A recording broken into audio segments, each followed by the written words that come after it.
Сәлем достар, менің атым Диана, менің каналыма қош келдіңіздер.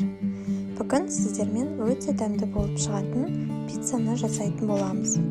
Бізге жасау үшін ең алдымен 350 грамм ұн, оның үстіне 175 мл жылы суымызды құямыз.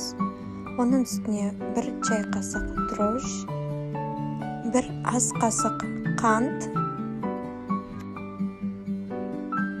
және де жарты қасық тұз қосып, оның үстіне оливковое масло, яғни зәйтүн майын құйып, қамырымызды жұмсақ етіп илейміз.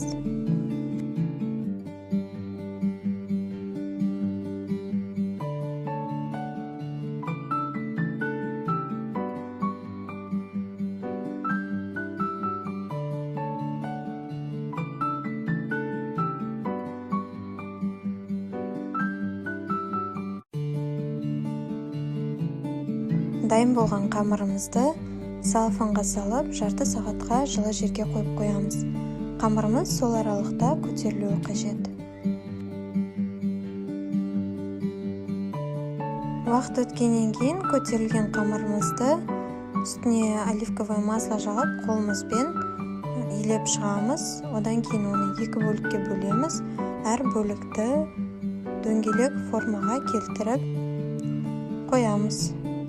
Оның үстін салфанмен жауып, жарты сағатқа қамырымыз көтерілгенше қайтадан қойып қоямыз.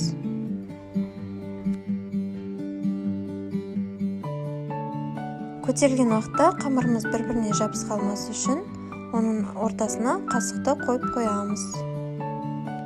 Уақыт өткеннен кейін противеньға жаңағы 2 қамырдың біреусін алып, қолымызбен пиццаның формасын дөңгелек қылып жасап шығамыз.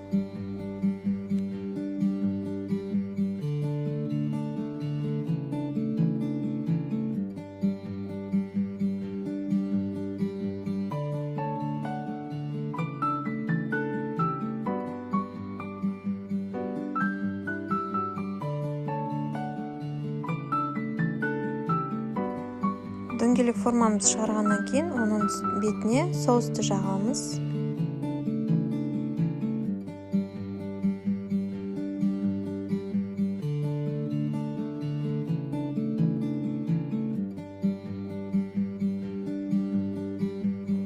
Соусты жағып болғаннан кейін духовкаға осы күйінде 10 минутқа пісіріп аламыз.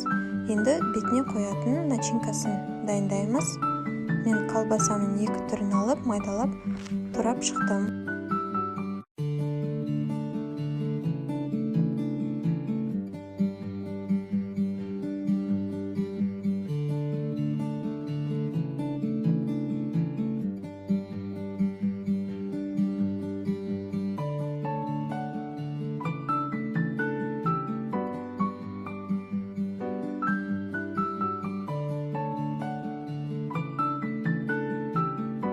Минут өтті, пиццамызды қайтадан шығарып, оның үстіне жаңағы дайындаған начинкамыз, яғни колбасаларымызды қойып шығамыз.